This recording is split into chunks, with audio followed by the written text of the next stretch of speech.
I'm here with Lincoln. And how old are you, Lincoln? 5.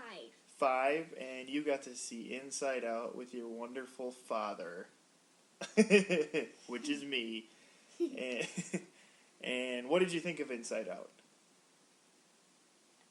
It was great because I liked it because it was so fun to watch and we get to stay early at night.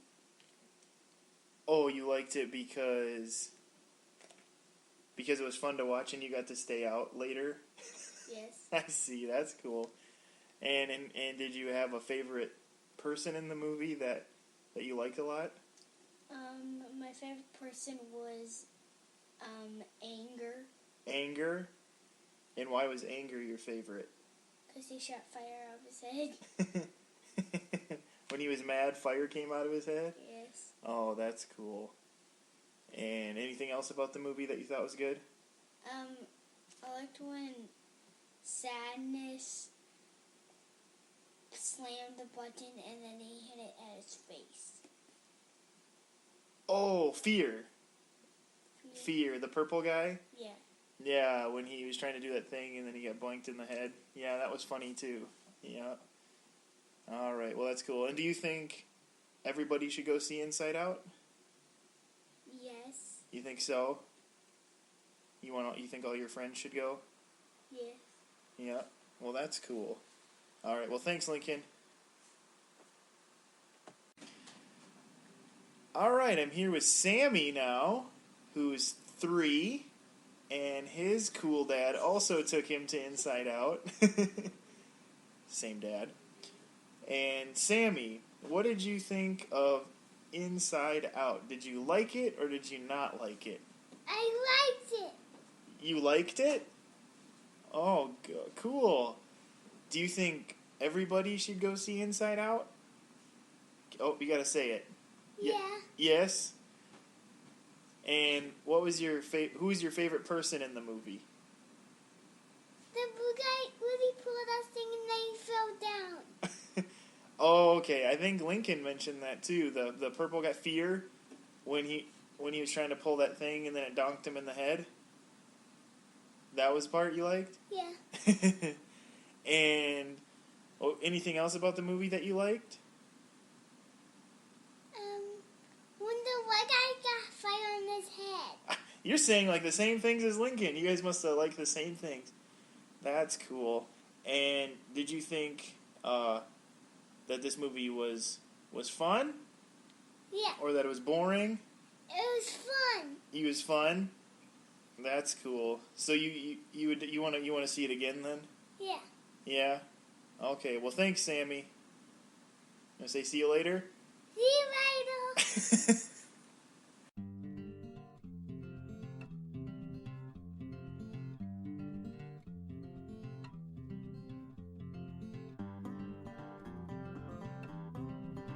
Hello, and welcome to the new episode of Dakota Boys Talk Movies. It's a new week. It's been a long time since we've done one. Summer is summer, so you get busy with a lot of things. But Dakota and I were able to see Inside Out, and so our episode this time will be on our review of Inside Out and what we thought of it. It's a kids movie, but my goodness, you could talk about that movie forever. There's so many different elements to it.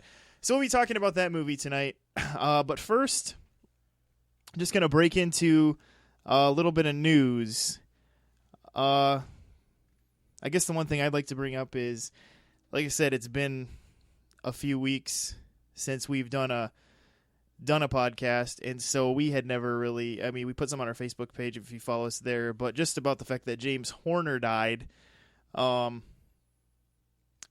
In a certain sense, I thought he was always a good composer just because his stuff is memorable. You always remember movies from. But at the same time, I always thought a lot of his movies had similar music. Like, he always used the same Yeah. like, and things like that at parts.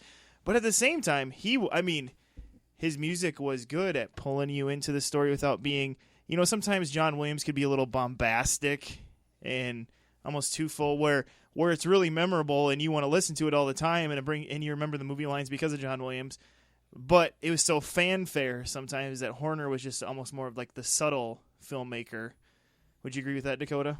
Yeah, it was probably the two films off the top of my head that I could think of that did that was Titanic and Braveheart, which both had the very, very low, kind of almost sad melodies. Well, I mean, come on, those bagpipes in Braveheart. I mean, you think Amazing Grace gets you emotional. You hear those bagpipe music in Braveheart and jeepers. Yeah, it really grabs you. Yeah, even the historical music people were shut up and then listened to that, and then they were like, I just want to point out those are Irish bagpipes, not Scottish bagpipes. Well, you got to pick what's going to sound best in a movie, I guess. But just for giggles, what is your favorite James Horner? I mean, he's had a career that spanned from the 70s till when he died. I think his last movie will be that Southpaw movie that isn't even out yet. Will be his last official movie that he composed. But what's your favorite one of his? That easily has to be Braveheart. That's a good one. That's a good one to pick. Yeah, it was just the music for that movie was just really, really powerful and actually kind of helped move the movie along, I thought. And even though I don't really care for Titanic, the music for that one just kind of caught you. Yeah, definitely. The scene where they're on the bow of the ship and he, holds his hand out, she takes it. It's like, yeah, the music by itself is enough to just pull you in. Like, that could be two old people. Yeah, that movie, I mean, it wasn't perfect, and maybe that music's a little dated in spots, but, yeah, I mean, at the time, you couldn't argue with the fact that people loved it. Oh, yeah. For me, I'm going to get a little crazy here. This isn't one people normally think of, but honestly, I think part of it is just my memories of this movie, and it was really one of the first soundtracks I ever owned on cassette tape back in the ribbon days. Why, what is that, Steven? The Rocketeer. Oh, that's right. The music in The Rocketeer, if you just whatever YouTube, I guess would probably be the best way to probably hear it if you just looked up the Rocketeer soundtrack if you're not familiar with it. It's beautiful.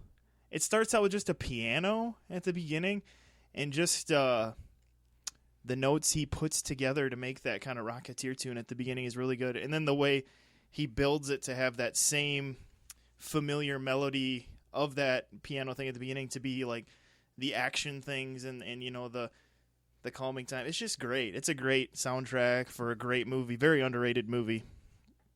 Rocketeer. Just watch The Rocketeer. It's a good movie. Yeah. Which there's talks of remaking that, but Joe Johnston, the director of it, he teases every once in a while how he'd like to go back, and there's a lot of me that says, please no. Just leave it alone. But if you had to redo it, I'm going to throw the name out that everybody throws out for everything anymore. Chris Pratt, he'd be pretty good at The Rocketeer. Honestly, I would rather just see the Indiana Jones franchise die and leave that alone even more so. And so if Chris Pratt is even thinking about doing Indiana Jones, I hope that doesn't happen. I'd rather see do The Rocketeer. if one of those has to happen, maybe give The Rocketeer a shot. Maybe it'd help people rediscover the old one even. So, but yeah, James Horner, just a huge legacy of music. Glory, that's another one that's good. Even if Matthew Broderick is a little shaky in that movie, it's still a good movie. Denzel gives the performance one of the best performances of his career in that movie too. Yeah, is there something you'd like to bring up in the news, Dakota? Wow. Not really, I guess. Nothing caught your fancy? Well, besides the stuff that has been released for Ghostbusters, honestly, not really. Yeah, there's been a lot of what's his name, Paul Feig? How do you say it? Yeah. Feig? The director of Bridesmaids, that's what everybody calls him now. Who's doing this all-female Ghostbusters. He's been releasing like little pictures here and there, attempting to get people excited. Okay. I don't know. Ghostbusters is fine. I don't know. I think we'll just see. I don't know. I don't know how these actresses will do. They might be fine. A few of them can be funny. And just see how they kind of mix and what they decide to do with the movie. So hopefully it's not like just a rehash of the first one, but girls saying the lines or something. But oh, good lord! Well, they released the one cool thing they released was like we need Rick Moranis. They released the pictures of what the proton packs are going to look like, and they actually look pretty much like the original ones. Then I was like, even the outfits looked pretty similar too. Oh yeah, and then Chris Hemsworth, of course, being cast as the secretary. Yeah, which I saw that too. Yeah, which originally was played by Annie Potts. Oh yeah, that is who that was, wasn't it? Yeah, I didn't think about that. She looked pretty librarian. Yeah, I kind of had the glasses and librarian look going. And then in the second one, it was smoking hot librarian. It's like, well, she went through quite a transformation. Well, that's what happens when you have a blockbuster on your hands. You gotta amp it up for the sequel, right? Yeah, I guess they really took that whole thing to heart. Yeah, but yeah, so there is a lot of Ghostbusters stuff, and then there was this little tease of a rumor that happened today. It might not go anywhere. Just the fact that Phil Lord and Christopher Miller, a.k.a. directors of Lego Movie and the Jump Streets, there's rumors that they could be directing a spin-off Han Solo movie, and by spin-off Han Solo movie, it sounds like it would be a young Han Solo movie, so I guess what you'd call a prequel. Kind of the world we're in now. Prequel. Or soft reboots. I think it's funny you bring this up because just like 2 nights ago, I was watching a video online about apparently George Lucas had a backstory for Han Solo like years ago when he first wrote this thing. He claims to have a backstory for everything, and sometimes I wonder how much of it is just his delusion. But yes, he doesn't say he has a backstory, But yeah, supposedly there was like he actually had a comic where it explored his younger years. And then with these new sequels, apparently Disney just announced like none of that stuff matters anymore. Yeah, nothing is canon but the movies and like what? Oh, Star Wars Rebels TV show and like one other thing. Yeah. Yeah, but which is kind of sad because there was actually some pretty cool Star Wars comic books out there. But that's the thing. He let anybody who wanted to write anything. Yeah. And so if you had everything canon, oh my gosh, it'd be more of a mess than the people complaining about the potholes, the plot holes in the MCU or something. You know, I mean, yeah, there's old plot holes here, but if you had everything that was Star Wars written canon, it'd be a mess. You'd have like 3 different Lukes or something. Yeah, but I don't know. It was just they talked about supposedly one of the stories was that Han had been a pilot in the Empire, and that he actually turned on his superior and killed him just to save Chewie's life, and that's why Chewie is forever indebted to him. Oh, gotcha. Kind of a friendship that started as a I'm indebted to you kind of thing. Yeah, that's kind of cool. In this same video though, they also talked about the Millennium Falcon. I guess in the comic book universe, it had like a variety of owners. Well, yeah, it didn't. And in the movies, doesn't Lando say how Han won it in like some card game or something? Yeah, it seems to have like passed hands a lot, and then it all had these weird names, and it was kind of funny, but at the same time, I was like, that seems a little ridiculous. Wouldn't it be cool though if they did a movie like that was just called like The Chronicles of the Millennium Falcon? There you go. Or the Millennium Falcon Chronicles or something.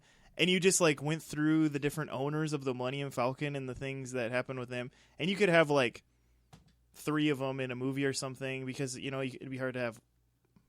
They couldn't all be interesting or something. That could be kind of cool. Maybe. I don't know. This Star Wars thing is getting crazy, but anyway, I suppose we've babbled on long enough about new stuff. We'll get on to our review of Disney Pixar's Inside Out.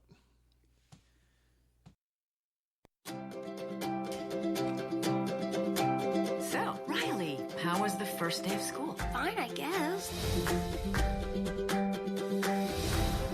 Did you guys pick up on that? Sure did. Something's wrong. Signal the husband. She's looking at us. What did she say? Oh, sorry, sir. No one was listening. Is it garbage night? We left the toilet seat up. What is it, woman? What? I'm joy. This is sadness. That's anger. What? This is disgust. And that's fear. We're Riley's emotions. These are Riley's memories. They're mostly happy, you'll notice, not to brag. I wanted to maybe hold one. What happened? Sadness? She did something to the memory. Is everything okay? I don't know. Take it back, Joy. Try. Joy, no, Let wait. go. The core memories.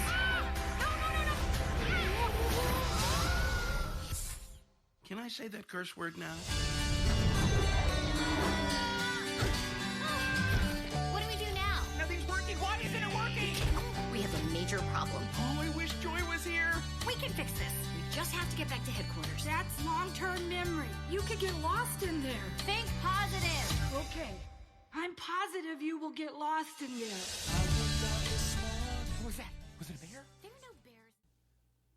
So, Dakota, Inside Out, kids movie that was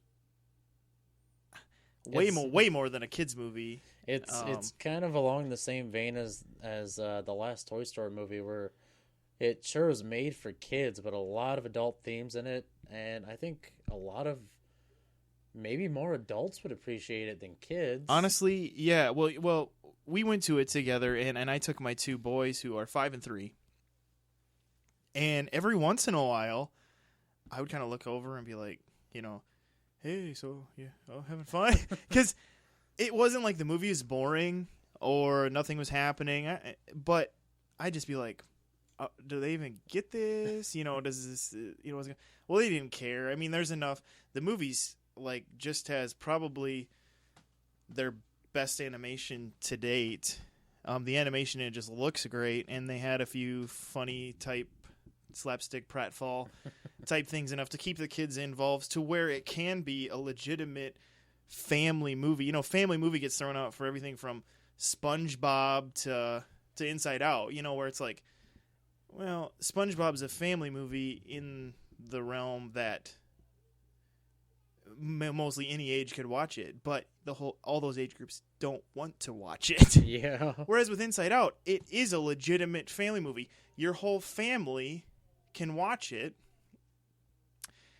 and love it for different reasons. And I think Pixar, at their best, that's who they are. I mean, if you look at their best movies, it's ones that you could legitimately put in this category of family, where whatever age you are, you love it. I mean, what are some of your favorite Pixars? Well, that would easily be the Toy Story movies.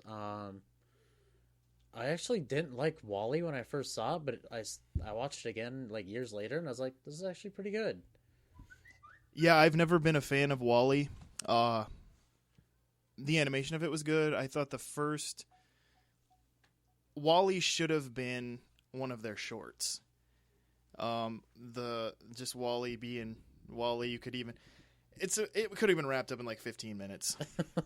Yeah. I'll be honest, but yeah, I know a lot of people put it at the top of their favorites, and that's fine. Whatever, is different tastes, but I guess I just didn't care for WALL-E as much.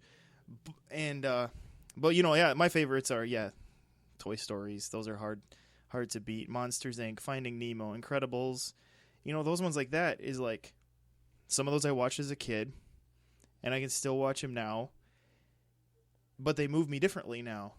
When I was a kid, I was just like, oh, I want to watch it because Buzz is cool and, whatever. But I watch it now and you get a little teary-eyed or something. In certain ones you get teary-eyed, or in certain ones, like The Incredibles, now as a dad, I put myself into Bob's place and what's going through his head. Bob Parr, Mr. Incredible. And you just you think of them differently as you go on, and they're always relevant to your life. I don't know. They're just really good at making, because DreamWorks is super hit and miss with their animation. Yeah. And even their best are really more kid. The Kung Fu Panda movies, I find them good. I mean, I think they're fine. But they're really kid. They're really kid. Yeah. It's hard to sit and watch that one. Like if my oldest came with me and said, "Hey, Dad, you want to watch Kung Fu Panda 2 or Toy Story 2?" Well, I'm going to say Toy Story 2, you know, and I'm going to cry when Sarah McLachlan starts singing the Jessie song. But, you know, actually, that's just the way it is. But Inside Out, oh my goodness, yeah. It's just, and that's the thing. When I looked at this movie now, you know, this movie came out now where I'm a father of 4, and so I'm watching it in terms of a parent, and what an interesting movie of going into the mind and dwelling on the 5 emotions that are in the 11-year-old Riley, and then just the fact that they picked this 11-year-old who is on this brink of adolescence / moved her to a new city that is totally out of her element. I mean, they just set it up to be so cool where to play with that idea of how when you're a kid, joy is basically in charge. You know, when you're a first world American kid living with both your parents in a well-adjusted home, joy is probably going to be in charge, you know, and that's what it was with Riley. But then as things started to change, you know, when they showed it in her head, the joy was losing control a little bit, and things started changing. And just what'd you think of, like, the conceptual, let's go into like conceptual design of this movie with how they decided to show the emotions and how they decided to lay out basically Riley's mind, and they showed the parents' minds a little bit too, but especially Riley's mind, how they decided to do that. What did you think of that conception? I thought it was all pretty intricate. At the same time, it all seemed kind of like everything had form and function. And one thing I kind of noted was, I don't know if you noticed, but was it just me, or did Disgust look like kind of like broccoli? No, you're right. And that was, I think what was going on there was they made Disgust green, you know, obviously because of envy, kind of, you know, that envy type thing that happens to come with Disgust a lot. But yeah, she was green. She had like this light green skin and then dark green hair. And you're right, she kind of had like a broccoli look. But at the same time, Disgust was easily the least dealt with emotion. Yeah, her and Fear kind of just were in the background, it seemed like. And maybe that's a good thing if Fear and Disgust aren't at the head of your... although there is a point where anger does take control of things, and everything just goes downhill fast. Lewis Black was... Talk about perfect casting. Lewis Black, I can't say I'm a Lewis Black fan, but oh man, was he good as Anger. He was so funny. That was a good adult joke that he had. Surprisingly, Lewis Black had an adult joke. Surprising. But he goes, "Can I use that curse word I know now?" And it's just like this the way they used him, and voice casting. You had Lewis Black as Anger, Amy Poehler Joy, Phyllis Smith was Sadness. For those of you that don't know who Phyllis Smith is, like me, she is actually from The Office. She's the heavy-set one with glasses who actually who she plays in Sadness is almost how her character starts out as on The Office, and then as The Office goes on, she gains a little more confidence. But she's really playing first season Phyllis on The Office in this movie. And then Bill Hader was Fear. Yeah. And I think I've said them all now. And then, I don't know, some kind of new girl, some new little girl played Riley. And then you had Kyle MacLachlan was the dad, and Diane Lane was the mother. Voice casting, what'd you think of those main well, they were all pretty good. Even Kyle MacLachlan. MacLachlan. I did not... Did you know that was Kyle MacLachlan until the end of that movie? Yeah, he was using his smooth, cool voice. I know, because at first... No, don't laugh. You probably will.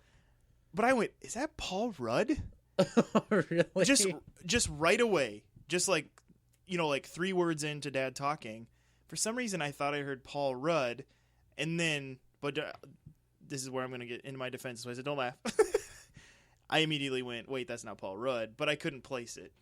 And I think it's just because I don't know Kyle MacLachlan enough because I didn't watch Twin Peaks or or whatever else he was in. So, David Lynch stuff, basically. The Flintstones? Oh, yeah! He was that- the bad boss in the yeah. Flintstones. That's pretty much where that voice actually comes from. It's true. The smooth, calm, cool, I got for- this under control, but There's a random thing. Kyle MacLachlan in the Flintstones and Halle Berry playing his secretary. Yeah. That's hilarious. Wow, way to pull that out, Dakota. I'm proud of you. The Flintstones. Yeah, I guess I was just really impressed because I know when I talked about this being one of my most anticipated, you had said it seemed really. I can't remember how you worded it. The voice cast seemed really. everybody seemed just tailor made for their role. Yeah, and you were. I mean, it definitely could have gone that way, but I thought and this is probably to Pixar's credit. You know, they're pretty good at getting people to understand their characters and like, okay, we don't just want you to be a caricature of yourself. This is who you are, you know, and I think Pixar is good at developing that a little more to where even though it was Amy Poehler playing Joy and she could have basically just been Leslie Knope from Parks and Rec, she wasn't. I did not think of Amy Poehler when I was watching this movie. I did think of Phyllis, but that was because Phyllis is basically playing Phyllis from The Office. It's hard not to. Mindy Kaling just has one of those voices, though. Yeah, and Mindy Kaling, but I guess Amy Poehler being basically the main emotion you're following, it was just nice and refreshing where she could have been Leslie Knope basically and she wasn't, and I didn't think of Leslie Knope, and it was nice. It was nice just to go in the story and just think of her as that pixie being or whatever she kind of was, as her look for Joy. Yeah, so I just thought the voice casting was really good. And as far as conception, I thought it was really cool how they used the idea of you have these core memories that kind of give you your personality, where Riley kind of had this core memory of her, like it was basically like her favorite memory of her family, and it kind of developed this part of her personality where she's very family, you know, her dedicated to her parents and loves them and stuff, and then this core memory of her friends, and it kind of develops these different islands that are in her mind of family and friendship and hockey, because she's a big hockey player, and imagine goofiness. One was like her wackiness, because she was just kind of had her goofy moments, and I thought that was cool how they had like these core memories develop her personality, and then the way they conceptualized it was into these islands. And then what's happening is the islands start to break down because of her world basically turning around. And I thought it was really cool the way they kind of looked at that, and how her emotions and her changing were causing her to change, because that's really what happens at that age, where whether you like it or not, you change. You know, you're not everything's so black and white, you know, and that's really what was happening to Riley. She was realizing that life just isn't as black and white as we want to make it, where when you're a kid, you can be sheltered to where, oh, that's just a happy memory.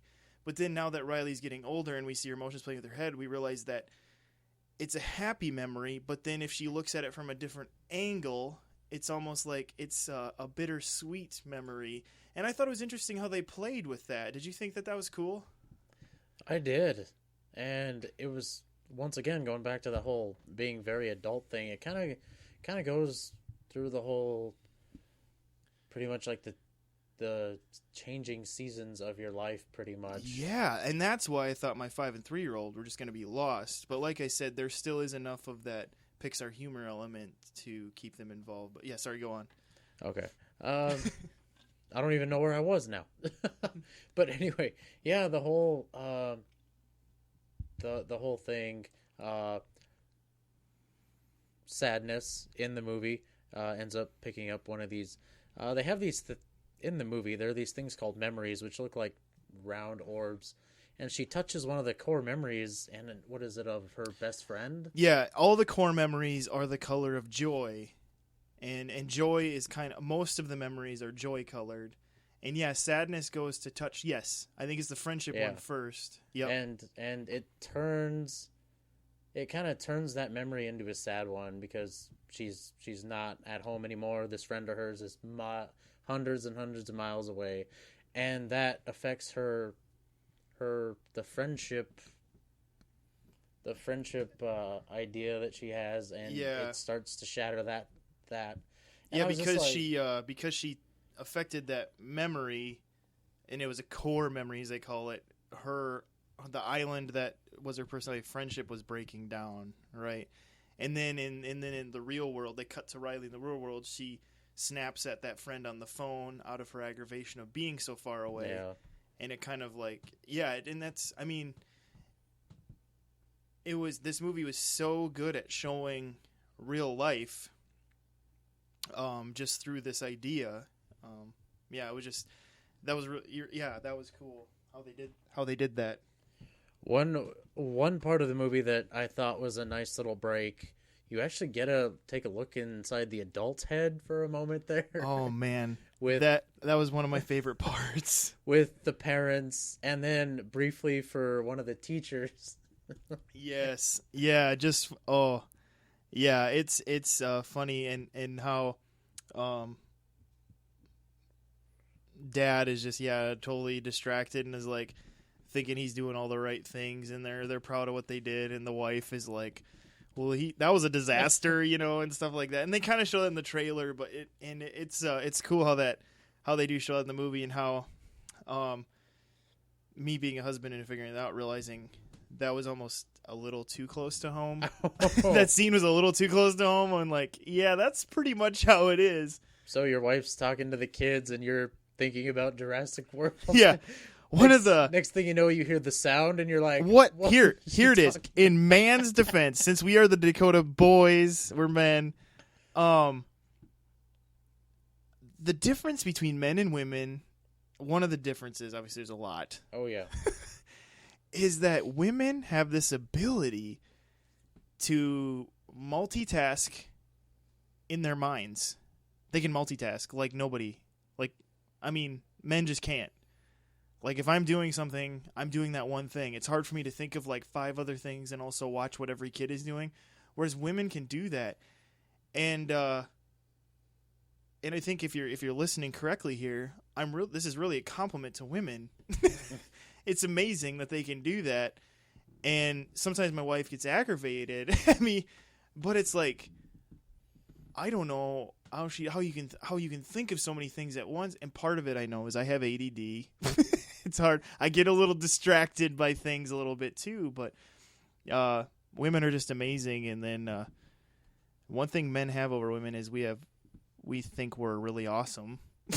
yeah. Even if we aren't.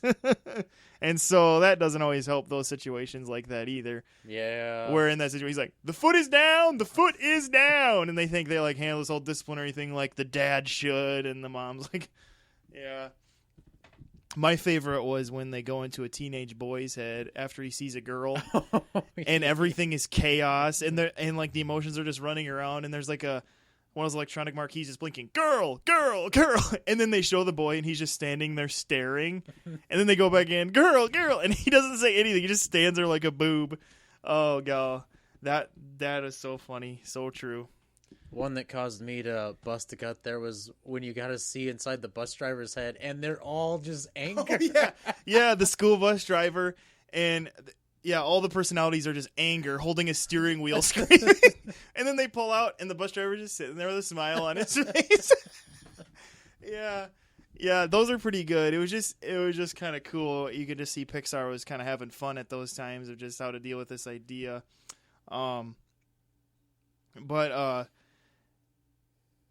Dakota, I guess, what do you think the message of this movie really was? What do you every movie kind of has something they're trying to get across.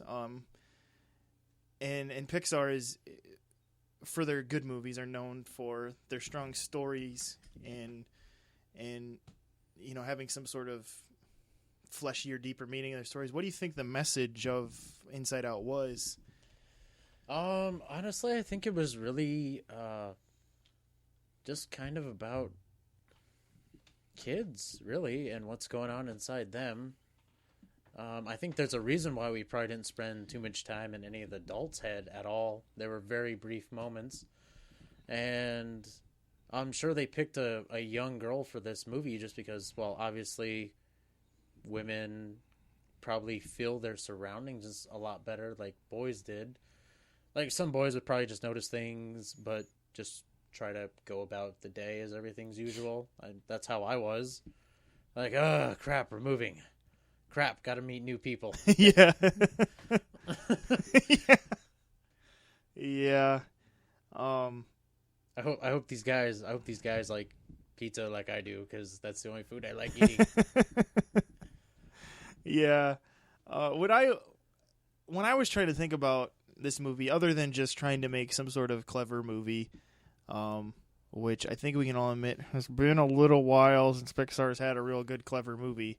Yeah. Part of it is once they really got onto the "we are part of Disney now" train, which happened. It almost seems like they were taken at gunpoint, but yeah, it was. Yeah, there was some point. Yeah, well, they kind of were. Yeah. Where Disney's like, "Well, fine then," and then they're like, "Well, I guess we'll stay with you." And then anyway, that's a whole other thing. I know that they had kind of promised. Part of the deal is Disney wanted them to make sequels to some of their stuff, and so they kind of were starting to get stuck a little bit in this sequel thing. And then Monsters University, of course, was a prequel. Yeah. And then when they finally did do an original one, everybody's like, "Oh, good, we're finally having an original one." It was Brave, which was kind of weird, and it almost makes you wonder if that was even Disney influence, just because of the fact that they tried to do a princess movie. Well, I think they tried to be original about it, though. It's like, oh, you want us to do a princess movie? Fine, we're not going to do it the way you want it to, though. Yeah, and it did look like the look of Brave is cool, but the movie itself was just kind of like slow and predictable at times. There is a movie I feel that could be summed up in about 25 minutes, really. Yeah, definitely. Anyway, yeah, was just so predictable. Yeah. It was like the Prometheus of Pixar movies, where, like Prometheus, I could just sit there and be like, this is going to happen next. Oh, now this is going to happen. It just felt so predictable in what was going to happen. And it just made it kind of fun, not fun, and like I said, it was just kind of slow. And then, of course, a lot of people consider their worst movie Cars 2, which... I wouldn't say that's a bad movie, though. Isn't... Yes, it isn't bad. It's just there. I think if that were a DreamWorks movie, it wouldn't be as hated. I think it would just be another There movie. Yeah, it would have been a solid C movie. Yeah, but because it was Pixar, people are basically giving it like this F rating or something. And I think Cars 2 would have got a little bit more of a pass if that premise were like a DreamWorks movie. Yeah. But you just have this kind of higher standard with Pixar, like, oh, they're always breaking new boundaries in animation and story, and character and things like that. And this Inside Out, we had there was like this 2-year hiatus since a Pixar movie, and now they got 2 coming out this year. Because they got The Good Dinosaur coming out in November, I think. Yeah. They had a preview for it. I think it said November. Which because I just can't wait to see more of. But that's The Good Dinosaur has some potential, and Good Dinosaur is one that's been in development for forever. Like, it was supposed to be released, I think, by now already. And then John Lithgow dropped out, and there was like kind of all this thing because he was supposed to be the voice of the dinosaur, the main dinosaur, and things like that. But Inside Out here just proved they still got it. They still got it. They still have it, and I think also it just once again points to Pete Docter as being one of the better directors that they use. Pete Docter directed this one. He also directed Up, Monsters Inc. I think part of it too is he probably puts a lot more effort into his movie, because it seems like Cars 2, Monsters University, it seems like they just rush those. Like in Monsters University, they claimed that they worked on that one, but you're right, it didn't feel totally there. Yeah, because they got the 2, Billy Crystal, John Goodman, to come back after like forever of negotiating with them. And then next thing you know, I was seeing a trailer for it, and I was like, that seemed to put together pretty quick. Yeah, because you're right. Just because usually you're doing all your voice work first, and then kind of, they've been working on the character animation for a while, but actually putting together the syncing of the sound and your actually scenes, they base that off of what the voice person decides to do in the booth. And whereas Toy Story 3, I know they got everybody back together, and then like forever it felt like then they started releasing like oh, this is what this character is going to look like, and this is where Yeah. they're going to go. And then you eventually saw the trailer, and it was pretty. Everyone got excited. Yeah, they were again. kind of slowly releasing like pictures of what some of the other characters were going to look like up to the release date. Like, Ned Beatty's bear. What was his name? Lotso? Lotso. Yeah, Lotso Huggin. The and- very creepy baby doll. Oh, and Timothy Dalton as Mr. Pricklepants. Yeah. Oh, it's so funny. And then people actually seemed excited when that movie was coming out. Ken's finally going to be in it. Yeah. Yeah, and then they got Keaton, and honestly, he did steal the show a little bit at certain parts. But yeah, this Inside Out, like Dakota mentioned, it just proves that they still got it. There was, oh my gosh. There are things in this movie that I don't even want to talk about in this podcast because I don't want to wreck your experience at this movie. And I'm sure Dakota's in that same boat. But one of the things I wish I could bring up was there's just a couple scenes in this movie that are like, really? This is what I'm going to get teary-eyed about? Yeah. Like, the things that got me teary-eyed in this movie were like, really? That's what's going to get me teary-eyed? But then when I think about what that scene was really portraying, it's like, that's why. That's a just those times of really showing Riley change and the growing up, how it's painful, and yet there's it's good. You need to grow up. You need to mature, and this movie just did an excellent job. If you're gonna find a way to do this and do it the way they did, obviously this is a cool idea for a movie. You just couldn't do live action. This movie was made to be animated, and it just proves that animation is still something that's needed, and it's something that adults need to not just shrug off. That animation still has a place. I mean, even Batman. Some of the best Batman stuff, adults haven't even seen because they go, oh, I'm not gonna watch those cartoons. Yeah. Some of those animated things are the best superhero stuff out there. I think it's because the animators probably could get away with a lot more. You could see things in an animated movie you can't really see. Yeah. Well, even... But at the same time, though, they're willing to show you more, like, supposedly the reason why Killer Croc has yet to show up in a Batman movie is, oh, how would you do that? Yeah, No, how do you make him real? And yet, when you're watching the animated series, you're not thinking about that. It's just Killer Croc, which would be interesting to see how that works in the Suicide Squad. I've seen kind of some pictures of how he looks, but yeah, you never know. The Thing worked. I thought The Thing worked. In Michael Chiklis. Oh yeah, he was the best part of those movies. But I mean, this movie just shows. If there's still some of you out there who shrug off animation. Don't. This movie just proves that you can get across such a powerful multi-generation story using that medium, and it just would never happen live action. So obviously, if you haven't figured it out by now, I'm giving this movie a huge recommendation. If you have any sort of an ability or chance to see it. It's hard to know where to rank it now, but it's definitely one of Pixar's best. Yeah, honestly, so far this is probably one of the better movies that has come out this summer. Really, This is that was one of the best movies I've seen this year. That actually was, you left that you got the full movie experience in that. Because sometimes you're like, well, I wish they would have had this, or it sometimes feels like something's missing. I couldn't think of anything for this movie that was really missing, and it isn't like we just saw it either. I mean, I've had time to mull this over, and I still can't really find anything that really bothered me that bad. What may bother me is if they decide to do an Inside Out 2. Oh my gosh. Please, Lord. Disney, do not make Pixar do that. We all know what a 16-year-old Riley's like, and there's enough movies like that. I think they picked the perfect age for this and don't even try to replicate or sequel it or whatever.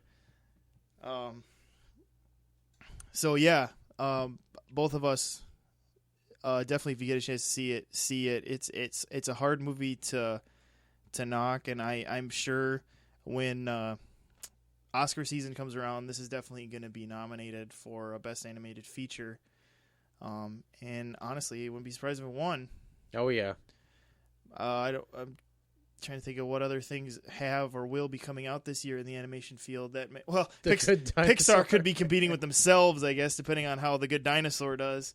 I'm guessing Inside Out will still be held at a higher than Good Dinosaur, even though Good Dinosaur looks good, unless there's something really amazing in Good Dinosaur that they pull out of their bag of tricks. I'm guessing Inside Out will still be at a little higher spot, which we were just talking about. What's the box office on Inside Out?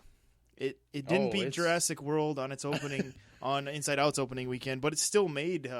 Oh yeah, it's still raked in a ton of money. I mean, you got to consider the fact that Jurassic World at this point is over $1 billion in. Oh yeah, it's gross, ridiculous, and it's been out 3 weeks.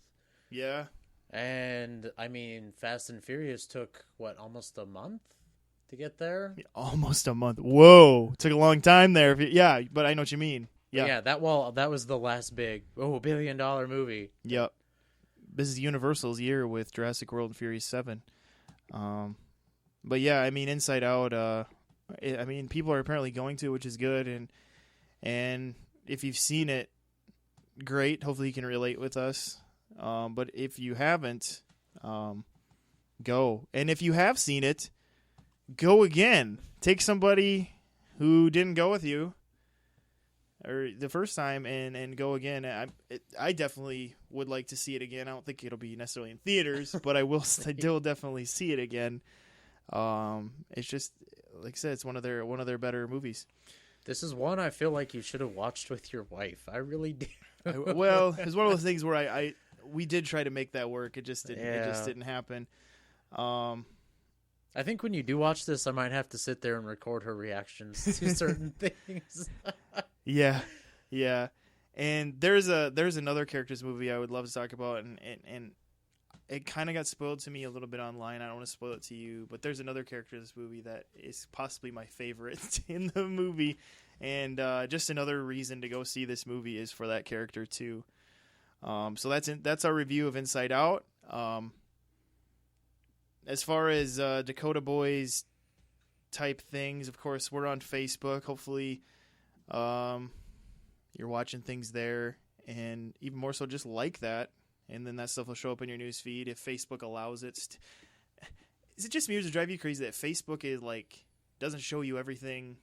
You know what, Twitter? I don't know if you use Twitter. Everybody's stuff comes up, but Facebook just decides what it wants you to see in the news feed. Yeah. And it's just kind of annoying how Facebook does that. But it's really like throwing a pair of dice, really. Yeah, it is. But anyway, you can like us on Facebook. That's where we put a lot of things. Twitter, we're on there too. And then if you subscribe to us, that would be great. We would love you to do that. Then it just shows up when we put it on, whether it's you're subscribing to us on YouTube, which we put them on YouTube, or in iTunes, because we're on there too. And subscribe to us on those things, and you can just use our blog to do those things. Dakota Boys Talk Movies .blogspot.com, and you can look to everything on there. Just use our feed for whatever podcast app you use. But hopefully you're doing those things. Interestingly enough, I never told you this, Dakota, but our picture with the Jurassic Park logo in our logo for our commentary, somebody from Slovenia liked that. And I went to this person's page, and they just like everything Jurassic Park. But I'm like, what? I'm like, man, I bet they listen to our commentary, so we might be international. Oh, it's official. It's official. We're global, baby. Anyway, please take advantage of those things. We'd love to hear your comments, leave reviews, whatever have you. Criticism's good, whether it's good or bad. That's what we're all about. So, thanks for listening, and we'll catch you next time. So this is Steven. This is Dakota. We'll see you on the flippity flop.